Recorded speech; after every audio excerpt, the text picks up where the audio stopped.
Instalación del componente de VMware vSphere Update Manager sobre una máquina virtual de Windows 2008. Bien, vamos a proceder a instalar el VMware vSphere Update Manager 5 sobre una máquina virtual de Windows 2008 que tengo preparada para esta instalación. La instalación la podemos realizar a partir del DVD del vCenter 5, el cual tiene el componente, como veis aquí, para realizar la instalación. Aquí veis los diferentes componentes que tenemos del DVD que podemos instalar del vCenter 5, y la cuarta opción es la del Update Manager. Si no tenemos el DVD del Update Manager, podemos bajar el componente por separado a través de la página de VMware en la sección de Downloads. Bien, vamos a realizar la instalación a través del DVD, como decía. Lo primero que nos pide es el idioma para la instalación. Como no tenemos castellano, vamos a ponerla en inglés, por ejemplo, y va a cargar el instalador que nos va a llevar durante la instalación. La instalación es muy sencillita, es casi todo siguiente, siguiente, siguiente.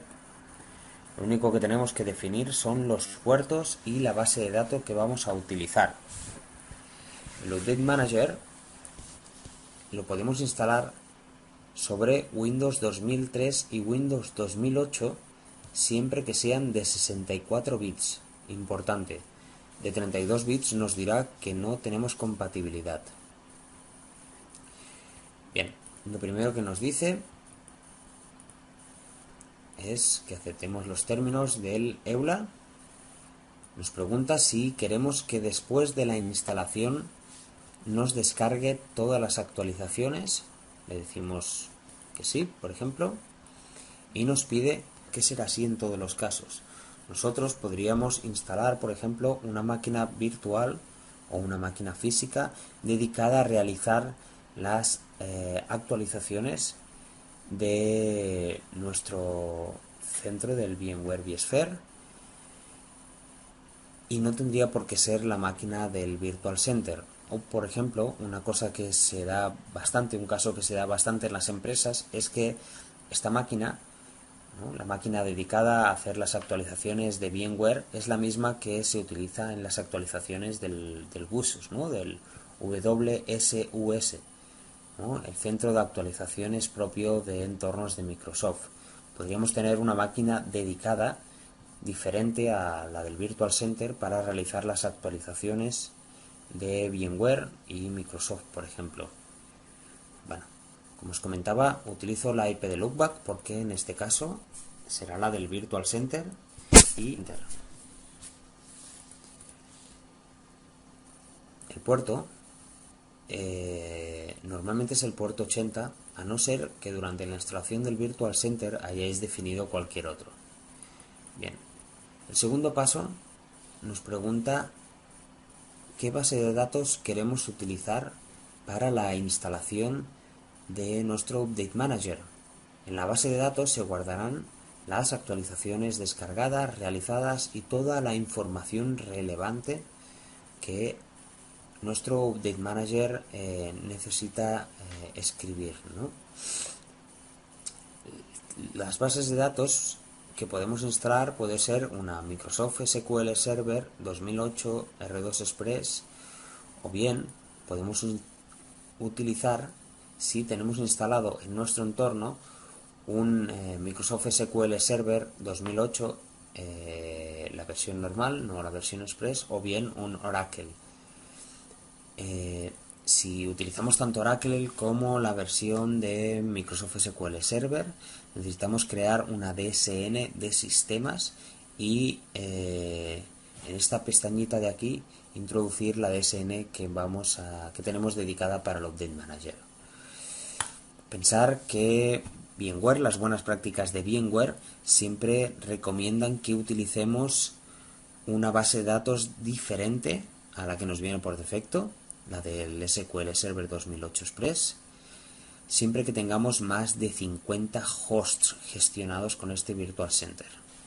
En este caso es una instalación muy sencillita, con lo cual ya nos sirve la versión de base de datos del SQL Server Express. Bien, marcamos siguientes. Vale. Nos dice que si se va a identificar con la IP o con el nombre de host. Vamos a marcar con la IP misma, que no la pienso variar, y los puertos que va a utilizar este Update Manager para comunicarse con los hosts y con el Virtual Center.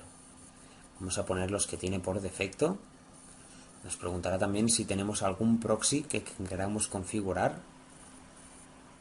En el caso de tenerlo, tendríamos que marcar la opción del Yes. Vamos a marcar siguiente. Nos dice las rutas donde se van a realizar las instalaciones. Esto es muy importante. La ruta para la instalación, por ejemplo, nos la marca en C, pero la siguiente ruta, la de los parches descargados, tenemos que tener un poquito de cuidado porque a veces esta localización ocupa bastante espacio. Pensar que a la que llevemos a lo mejor un año descargando parches para los hosts, y según el volumen de hosts que tengamos nos puede pasar los 10 gigas. Es decir, que tenemos que pensar una localización que no sea indispensable para nuestra máquina virtual.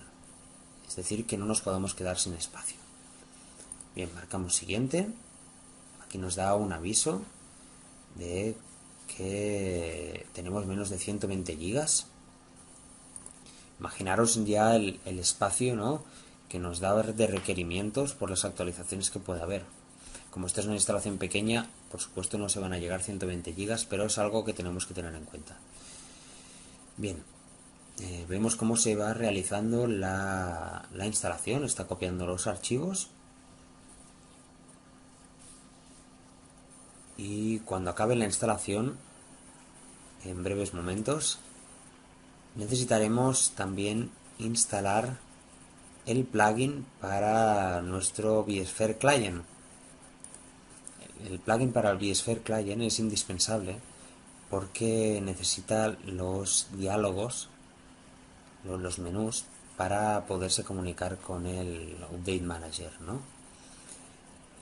Cuando nos conectemos ya nos avisará de que tiene un nuevo plugin disponible y lo podremos instalar.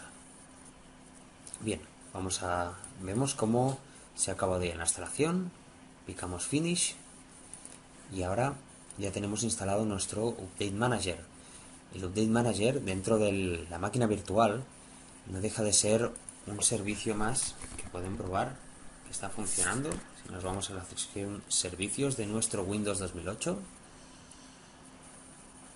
veremos que tenemos ya un servicio dedicado que nos ha creado el instalador, que nos descarga las actualizaciones y nos aplica las actualizaciones en nuestros servidores SXI y nuestras Virtual Appliance. Los servicios son estos dos correspondientes. Vemos que están encendidos. Si no estuvieran encendidos, procederíamos a encenderlos para que la instalación estuviera correcta.